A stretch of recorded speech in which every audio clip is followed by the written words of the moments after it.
नमस्कार साथियों, मैं हूं पंकज पांडे और आप देख रहे हैं गेटिंग सच न्यूज़। गेटिंग सच न्यूज़ में आप सभी लोगों का स्वागत है।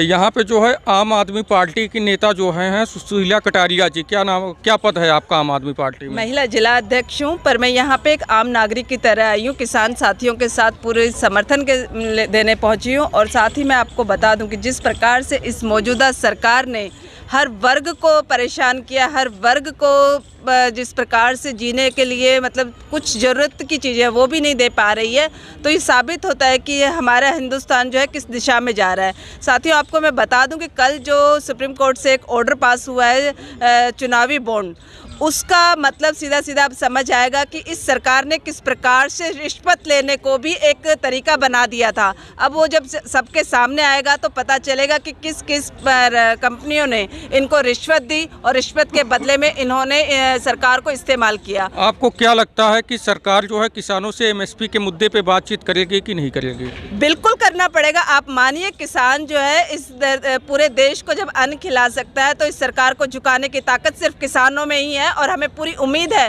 कि ये सरकार घुटनों के बल आएगी और किसानों की सारी मांगों को, जो भी जायज़ मांगे होंगी, सबको मानेगी। और एमएसपी की जो गारंटी सरकार ने लिखित तौर पे ली थी, क्या ये सरकार पढ़ी लिखी नहीं है? इन्होंने कैसे बिना सोचे समझे उस समय किसानों को उठा दिया, ये कह के कि हम आपकी इस पे चुनाव जो हमने गारंटी आपको दी है उस पर हम काम करेंगे। बजट भी आ गया, परंतु उन किसानों के लिए आज तक वहाँ पे उसमें कुछ भी नहीं लिखा गया। ये किसान है, आम जनता नहीं है। अब की बार इनको रौन देगी। लेकिन जो है सरकार तो किसानों को आने ही नहीं दे रही है। दिल्ली ने बॉर्डर पे पंजाब और दिल्ली का जो बॉर्डर है और हरियाणा और दिल्ली का जो बॉर्डर है, तो वहाँ पे तो किले और बैरिकेड्स कर दिया है सरकार ने। तो किसान को तो प्रदेश में घुसने ही नहीं दिया जा रहा है, देश की राजधानी में। तो किसान कैसे घुसेंगे? अगर किसान तोड़ फोड़ करेंगे तो सरकारें बोले कि ये किसान नहीं है, पॉलिटिकल पार्टी के गुंडे हैं। तो इस पे भी आप एक बार सफाई दे दीजिए। आपको मैं बता दूं कि ये जो राजनीतिक पार्टी है, ये सोच रही है कि राजनीति सिर्फ इन्हें करनी आती है, किसानों को राजनीति समझ नहीं आती। किसान बहुत अच्छे से जानते हैं चुनाव सिर पे है।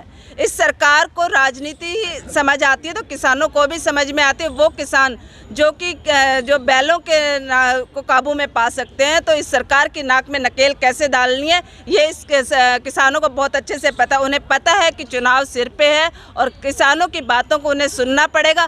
यदि अगर वो दिल्ली नहीं पहुंचने देते, कोई दिक्कत नहीं है, दिल्ली नहीं पहुंचने दिया। दिल्ली में मोदी जी बैठे, पूरे देश देख रहा है कि किस प्रकार से दिल्ली को कब्जे में कर लिया गया है।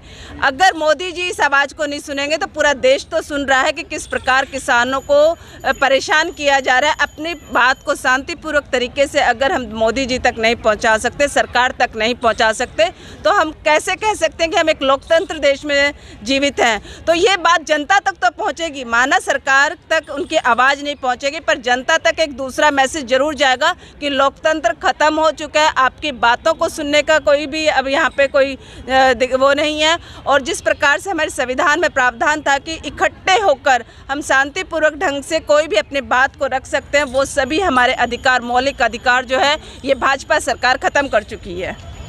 तो ये रहा जो है भारतीय जनता पार्टी, मोदी जी की सरकार और हरियाणा में मनोहर लाल खट्टर की सरकार किसानों को जो है दबाने का काम कर रहा है बुरे तरीके से। उन्हें देश की राजधानी दिल्ली में घुसने नहीं दे रहा है।